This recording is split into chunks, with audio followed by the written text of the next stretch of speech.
ನನಗೆ ಸಿಕ್ಕಿದೆ ಅಣ್ಣ. ಒಂದು ವೇಳೆ ನೀವಿರದೆ ಹೋಗಿದ್ರೆ ನಾನು ಯಾವ್ದಾದ್ರು ಕೆರೆನೋ ಬಾವಿನೋ ನೋಡ್ಕೊಳ್ಬೇಕಾಗಿತ್ತು ಅಣ್ಣ. ಸವಿತಾ, ಆ ದೇವರು ಚಿಕ್ಕವನಿರುವಾಗಲೇ ಇಂಥ ಕಷ್ಟ ಕೊಟ್ಟಿದ್ದರೆ ಎಲ್ಲಿಯಾದರೂ ದೂರ ಹೋಗಿ ಬದುಕುತ್ತಿದ್ದೇನಮ್ಮ. ಈಗ ಈ ಊರನ್ನು ಬಿಟ್ಟು ಹೋದರೆ ಇವನೊಬ್ಬ ತಲೆ ಹಿಡುಕೈಯನ್ನು ಹೇಳುತ್ತದೆ ಅಮ್ಮ ಈ ಸಮಾಜ. ನೋಡಿ ಅಣ್ಣ, ಹುಟ್ಟಿದ ಮನೆ ಎಲ್ಲ ಇದ್ರೂ ಕೂಡ ನಾವು ಬಂದು ಮನೆ ಮಠ ಎಲ್ಲ ಬಿಟ್ಟು ಮಠ ಸೇರುವಂತಾಯ್ತು. ನನ್ನ ಗಂಡ ಟ್ರೈನಿಂಗ್ ಕೆಲಸಕ್ಕಂತ ಹೋದವರು ಇನ್ನೂವರೆಗೂ ಬಂದಿಲ್ಲ. ಇನ್ನು ನಿನ್ನ ಹೊಟ್ಟೆ ತುಂಬಿಸ್ಕೊಳ್ಳೋದೇ ಕಷ್ಟ ಆಗಿರ್ಬೇಕಾದ್ರೆ ನಾನು ಕೂಡ ನಿಮಗೊಂದು ಭಾರ ಆಗಿಬಿಟ್ಟಿದ್ದೇನೆ. ಅಂತದ್ರಲ್ಲಿ ಆಸ್ಪತ್ರೆಗೆ ಹೋಗೋಣ ಅಂದ್ರೆ ಬೇಡಣ್ಣ, ಆಸ್ಪತ್ರೆಗೆ ಹೋಗೋದು ಬೇಡ. ಯಾಕಮ್ಮ ದುಃಖಿಸುತ್ತೀಯ? ಮೊದಲು ಊಟ ಮಾಡಮ್ಮ. ನಾನು ಎಲ್ಲಿಯಾದರೂ ಕೂಲಿ ಕೆಲಸಕ್ಕೆ ಹೋಗಿ ಹಣವನ್ನಾದರೂ ತೆಗೆದುಕೊಂಡು ಬರುತ್ತೇನಮ್ಮ ನಿನ್ನನ್ನು ಆಸ್ಪತ್ರೆಗೆ ಸೇರಿಸಲು. ಆತಗಿ ಪೊಲೀಸರು ಯಾಕೋ ಇತ್ತ ಕಡೆ ಬರ್ತಾ ಇದ್ದಾರಲ್ಲಮ್ಮ.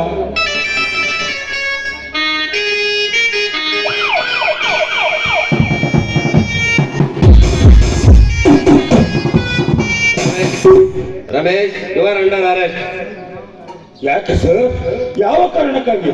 ನೀನು ನಿನ್ನ ತಮ್ಮನ ಕೊಲೆ ಮಾಡಿದ್ದಕ್ಕೆ ಹಾಗೂ ಆ ಶ್ರೀಮಂತರ ಮನೆಯ ಹೆಂಡತಿಯನ್ನು ಕಿಡ್ನಾಪ್ ಮಾಡಿದ್ದಕ್ಕೆ ನಿನ್ನನ್ನು ಅರೆಸ್ಟ್ ಮಾಡುತ್ತಿದ್ದೇನೆ.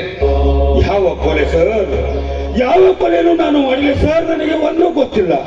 ನೋಡಿ ಸರ್, ನನ್ನ ತಂಗಿ ತುಂಬು ಗರ್ಭಿಣಿ. ನಾನು ನಿರಪರಾಧಿ ಸರ್, ನಿರಪರಾಧಿ. ನನ್ನಣ್ಣ ಯಾವ ತಪ್ಪು ಮಾಡಿಲ್ಲ, ಅವನು ನಿರಪರಾಧಿ. ನನ್ನ ಮಾವನವರೇ ನಮ್ಮನ್ನು ಮನೆಯಿಂದ ಹೊರಗೆ ಹಾಕಿದ್ದಾರೆ. ದಯವಿಟ್ಟು ನನ್ನ ಅಣ್ಣನ ಅರೆಸ್ಟ್ ಮಾಡಬೇಡಿ. ನಿಮ್ಮ ಕಾಲು ನೋಡಿ, ನೀವೇನೇನು ಹೇಳ್ಬೇಕಾಗಿದ್ರು ಸ್ಟೇಷನ್ ಬಂದು ಹೇಳಿ. ಸಾಹೇಬ್ರೆ, ನಾನು ನಿರಪರಾಧಿ ಸಾಹೇಬ್ರೆ. ನನ್ನ ತಂಗಿ ತುಂಬು ಗರ್ಭಿಣಿ ಸರ್. ನನ್ನನ್ನು ಬಿಟ್ಟು ಬಿಡಿ ಸರ್, ನಾನು ನಿರಪರಾಧಿ.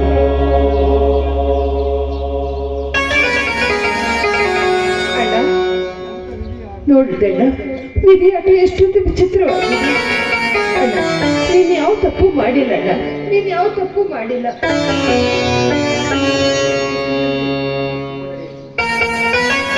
ಸುಮ್ಮನೆ ನಡೆ, ಕೋರ್ಟಿಗೆ ತೀರ್ಮಾನ ಕೊಡುತ್ತೆ. ಎಲ್ಲಿದೆ ಸರ್ ನ್ಯಾಯ? ನ್ಯಾಯದ ಮೇಲೆ ಅನ್ಯಾಯ ಕುತ್ತು ಕೇಕೆ ಹಾಕಿ ನಗುತ್ತಿರುವಾಗ ಎಲ್ಲಿದೆ ಸರ್ ನ್ಯಾಯ? ನೀವು ನನ್ನನ್ನು ಎಳೆದುಕೊಂಡು ಹೋದರೂ ನನಗೆ ನ್ಯಾಯ ಸಿಗುವುದಿಲ್ಲ. ಇನ್ಸ್ಪೆಕ್ಟರ್, ಒಂದಿಲ್ಲ ಒಂದು ದಿನ ನಾನು ಜೈಲಿನಿಂದ ಬಿಡುಗಡೆಯಾಗಿ ಇದಕ್ಕೆ ಕಾರಣಕರ್ತರಾದ ಮೂವರನ್ನು ರುಂಡ ಚೆಂಡಾಡಿದಾಗಲೇ ನನ್ನ ಆತ್ಮಕ್ಕೆ ಶಾಂತಿ. ಧರ್ಮರಾಜ್, ನಮ್ಮ ಬಾಳಿಗೆ ಬೆಂಕಿ ಇಟ್ಟ ಬೋಳಿ ಮಗನೇ, ನಿನ್ನನ್ನು ಕತ್ತರಿಸಿದೆ ಯಾವ ಕಾಲಕ್ಕೂ ಬಿಡಲಿಲ್ಲ.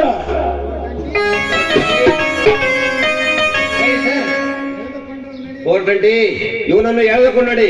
ಬೆಟ್ರೆ ಬಹಳ ಮಾತಾಡ್ತಾನೆ ಮಗ. Yes sir.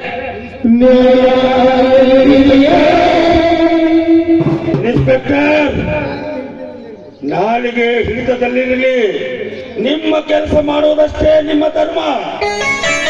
ನಾಲಿಗೆ ಇಟ್ಟು ನೋಡಿ, ನೀನೇನಾದರೂ ದಾರಿ ತಪ್ಪಿದರೆ ನಾನು ದಾರಿ ತಪ್ಪಿದ ಮಗನಾಗಬೇಕಾಗುತ್ತದೆ.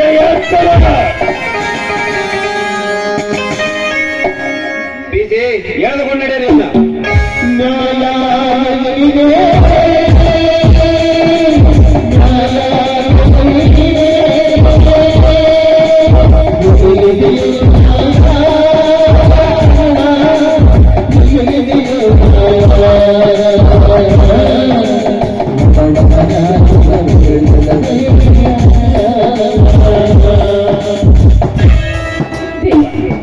ಈಗಲಾದ್ರೂ ನನಗೆ ಮನಸ್ಸಿಗೆ ನೆಮ್ಮದಿ ಸಿಕ್ಕಿ ಹೇಳುತ್ತದೆ. ನಾವು ಯಾವ ಪಾಪ ಮಾಡಿದೀವಿ ಅಂತ ನಮಗೆ ಇಂಥ ಶಿಕ್ಷೆ ಕೊಡ್ತಾ ಇದ್ದೀಯ ನೀನು. ಈಗ ತಪ್ಪು ಮಾಡಿದ್ರು ನನ್ನನ್ನು ಪೊಲೀಸರು ಹೇಳ್ಕೊಂಡು ಹೋದ್ರು. ಇಷ್ಟೆಲ್ಲ ಕಷ್ಟ ಕೊಟ್ಟ ಮೇಲೆ ನನ್ನನ್ನ ಯಾಕಪ್ಪ ಬದುಕಿಸಿದ್ಯಾ? ನನ್ನನ್ನು ನಿನ್ನ ಹತ್ರ ಕರ್ಕೊಂಡ್ಬಿಡಕ್ಕ